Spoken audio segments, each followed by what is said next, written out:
The next morning, Elena decided to run a quick errand alone for the first time, just to test herself. She chose the corner bookstore, a quiet place with little chance of running into anyone she knew. She wore jeans, a soft cardigan, and a floral scarf, nothing too bold. Yet the moment she walked in, she felt a shift. The clerk smiled warmly and said, "Good morning, miss." The word still jolted her. She nodded and drifted through the aisles, heart fluttering. For a few minutes, she forgot about the note, the whispers, the fear. Until she turned a corner and nearly collided with Ryan. He froze. She froze. The silence stretched. Then Ryan spoke softly, "So, Elena, right?" The name on his lips hit her like ice water. They ended up outside, sitting on a bench by the bookstore window. Elena's pulse hammered as Ryan rubbed the back of his neck, clearly nervous. "Look," he began, "I didn't mean to scare you. I saw you yesterday at the store. And yeah, I was surprised. But not in the way you think." Elena stared at him, wary. "Then why did you leave the apples? Why the look? And did you send the note?"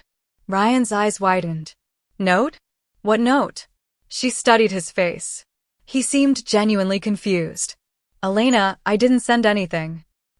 He paused, gathering courage. "I think you're brave. And I wanted to talk, but I didn't know how. So I panicked." Elena's breath caught. Brave? That was the last word she expected.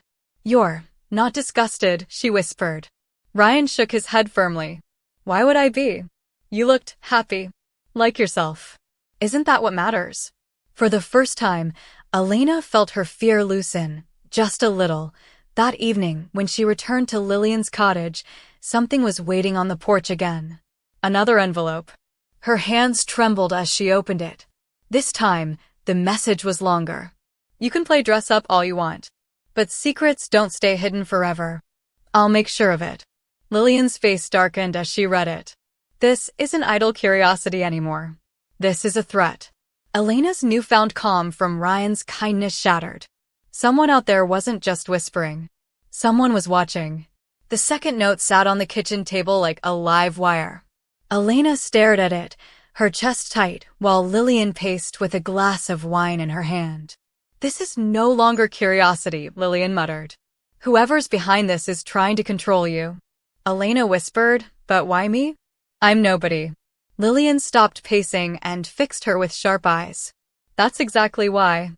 Bullies pick targets they think won't fight back." Her words stung, but they also sparked something inside Elena. Maybe she had been living afraid too long. Later that night, Elena met Ryan in secret at the orchard. The air was crisp, apples glowing faintly in the moonlight. She handed him the note, her hands trembling. Ryan read it, his brow furrowing. "This isn't just mean. This is dangerous. You can't ignore it." "I don't even know where to start," Elena admitted. "Everyone in this town already knows each other. If one person starts spreading rumors..." Ryan leaned closer, lowering his voice. "Then we find out who it is before they do any damage. I'll help you." The sincerity in his tone made her chest ache. Someone was finally standing with her, not against her. The next day, Lillian convinced Elena to come along to the town's little cafe, Normalcy, she called it. They sat by the window, sipping tea, pretending life was ordinary. But Elena noticed something. A man at the far end of the cafe, alone, pretending to read a paper. His eyes flicked toward her more than once. When she caught his gaze, he quickly looked away. Her stomach dropped. "Is that him?" Before she could say anything, the man stood, left a bill on the table, and walked out, leaving behind a folded napkin. Elena's hand shook as she picked it up. On it were 2 words written in bold ink. "Be careful." Back at the cottage, Elena showed Lillian the napkin. To her surprise, Lillian didn't look shocked, she looked furious. "I know who that was," Lillian muttered. "His name's Victor. He used to work in the same circles as me in New York. Always had a cruel streak." Elena's blood ran cold. "But why is he here? Why me?" Lillian hesitated, then poured herself another glass of wine. "Because of me. I thought I'd left that life behind, but it seems my ghosts are catching up. And now they've found you." Elena stared at her aunt, realization dawning. This wasn't just about her secret. It was about Lillian's past too. The fire crackled in Lillian's cottage as Elena sat in stunned silence. Her aunt had just admitted that Victor, the man from the cafe, the one who left the warning, was tied to her past. What exactly did he do to you? Elena asked cautiously. Lillian stared into the flames, her voice low. Victor wasn't just a colleague. He was a predator of power. He knew people's weaknesses, their secrets, and he exploited them. When I was younger, I escaped him. Barely. But clearly, he hasn't forgotten me. Elena's blood chilled. So this isn't about me at all? Lillian turned, her gaze piercing. It is now. He's using you to get to me. 2 days later, a third note arrived. This one wasn't typed. It was handwritten in sharp, slanted letters. I know who you are, Elena. And I know who she is too. Don't pretend you're safe here. The name Elena scrawled in ink made her knees weak. Somehow, Victor had learned it. Ryan, upon reading it, slammed his fist against the table. This is harassment. You should go to the police. But Lillian shook her head. You don't understand. Victor never leaves trails. He'll twist it to make us look like the liars. The police won't help, not yet. Elena whispered, then what do? Lillian's jaw tightened. We play his game better than he does. That night, Ryan insisted on walking Elena home from the orchard. The moonlight cast long shadows as they strolled along the dirt path. I don't like this, he said quietly. This man, Victor, he's dangerous. You can't just keep pretending life is normal. Elena's voice shook. What choice do I have? If I run, I lose Elena. If I hide, I lose myself. Ryan stopped, turning to face her. His hazel eyes were serious. Then I'll stand with you. Whatever happens. No more hiding alone. The sincerity in his words sent warmth through her, even in the cold night. For the first time, she wasn't sure which scared her more, Victor's threats, or the possibility of trusting someone enough to let them truly see her. The following evening, as Elena returned from a short walk, another envelope lay on the doorstep. This one wasn't a threat, it was an invitation. Inside was a single card. Meet me at the abandoned train station. Midnight. Come alone, Elena. Or everyone learns the truth. Elena's hands shook so badly she nearly dropped it. Lillian snatched it from her, fury flashing in her eyes.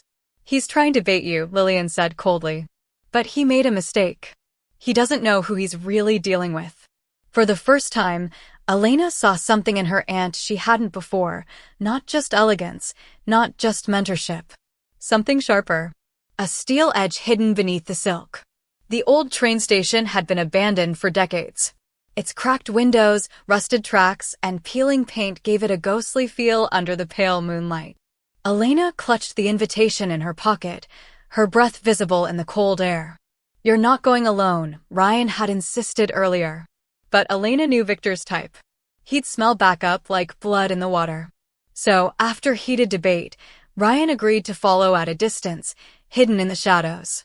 Lillian, too, had demanded to come, but she stayed behind, promising to be ready in case things went wrong. Elena's heels clicked softly on the cracked platform as she stepped into the station. Her heart pounded. Every sound, every creak of metal, every flutter of pigeons in the rafters made her jump. Then a voice echoed through the darkness. So this is Elena. Victor stepped into the light. His tailored coat contrasted with the decay around him. His smile was thin, his eyes sharp. You've done well, Lillian's little protege. But you're living in a fantasy. Secrets like yours don't last. They rot. Elena's throat tightened. What do you want from me? Victor chuckled. From you? Nothing. From her. He leaned forward. Everything. Lillian humiliated me years ago. I lost contracts, clients, influence. And now I see she's grooming you. Another project.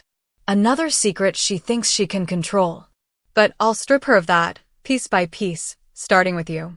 Before Elena could respond, a figure burst from the shadows.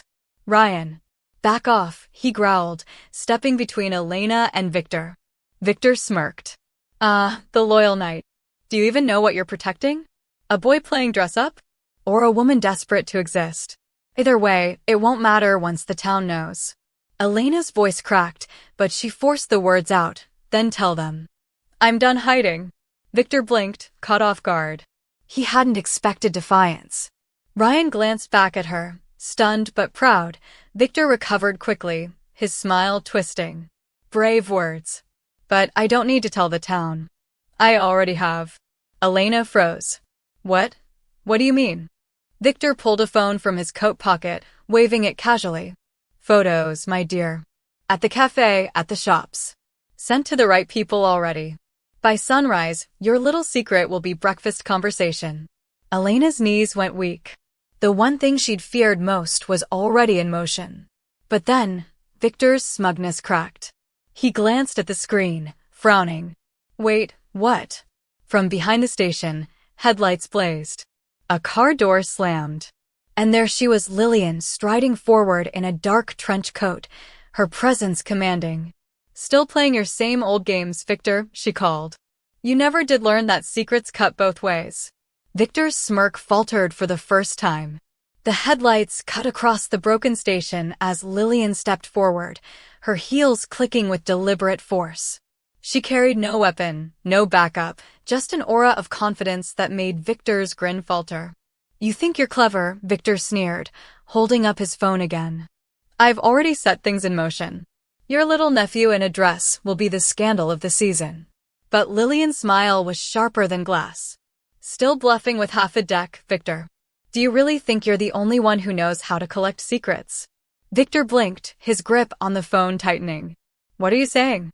Lillian pulled a slim folder from beneath her coat and tossed it onto the dusty bench between them. The papers inside spilled slightly, revealing photographs, contracts, and names. I've kept these for 20 years, she said calmly.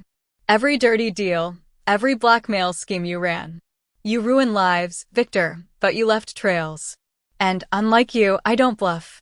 One call, and half your old associates will turn on you to save themselves. For the first time, Victor's composure cracked.